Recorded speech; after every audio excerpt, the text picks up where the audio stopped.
सीताराम के पहले मिलन का ये वर्णन है इस गीत में। बहुत सारे गाने बने हैं इस थीम पर, इस बारे में, लेकिन जितना आप कह सकते हैं, जितना सुन सकते हैं उतना कम है। क्योंकि जब सीता जी ने राम जी को पहली बार देखा था, जब गिरजा पूजन करके वो वापस लौट रही थी, तो आप हमारी सोच से परे हो सकता है कि उस समय क्या माहौल रहा होगा, क्या मंजर रहा होगा। हर चीज में प्रेम का भाव उत्पन्न हो गया था, हर जर्रे जर्रे में, हर जो भी प्रकृति जो भी थी, सब प्रेम के रंग में ढल गए थे और बड़ा खूबसूरत सा माहौल था। आइए इस भजन के माध्यम से हम लोग थोड़ा सा जानने का प्रयास करते हैं।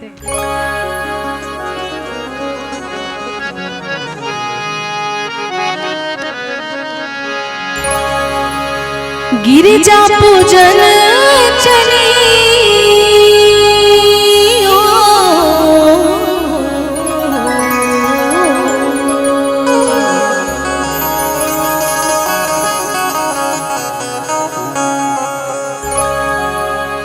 गिरिजा पूजन चली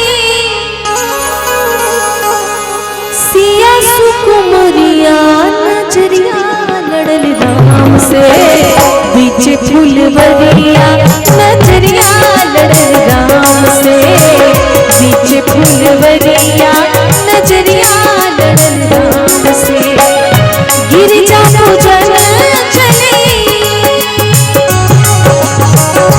गिरिजा पूजन चली सिया सुकुमरिया नजरिया लड़ल राम से, बीच फूलवरिया नजरिया लड़ल राम से, बीच फूलवरिया नजरिया लड़ल राम से।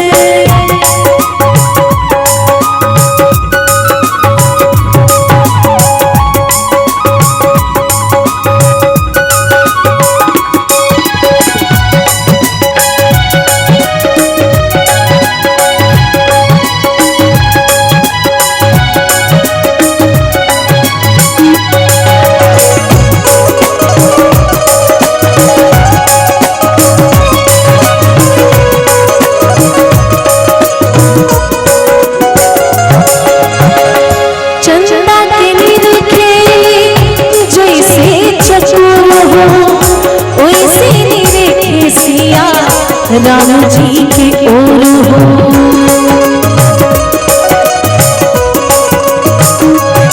हाँ चंदा के निरखे जैसे चकोर हो, वैसे निरखे सिया राम जी की ओर हो। मुख से न बोले सिया, मुख से न बोले सिया, मधुर बचनिया नजरिया लड़ल राम से, बीच फूलवरिया नजरिया लड़ल राम से, बीच फूलवरिया नजरिया लड़ल राम से।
प्रणवा वर तो हर मिल है सिया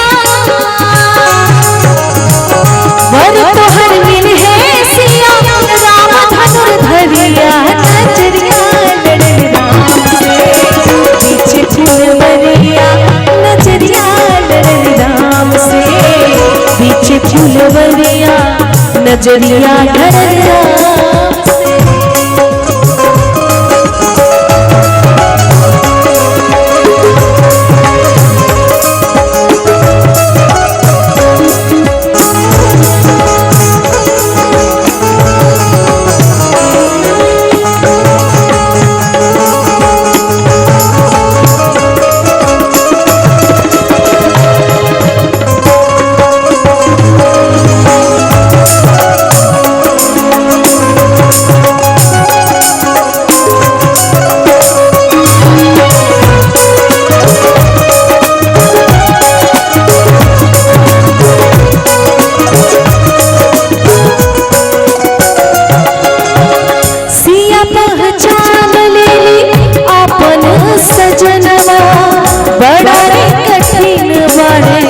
बाबूजी की प्रणवा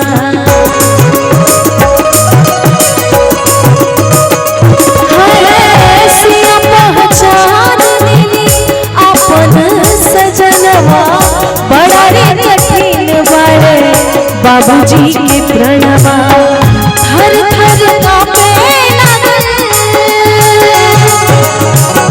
थर थर कांपे लगन सिया के शरीरिया नजरिया लड़न राम से पीछे फूलवरिया नजरिया लड़न राम से पीछे फूलवरिया नजरिया लड़न राम से गिरिजा पूजन चली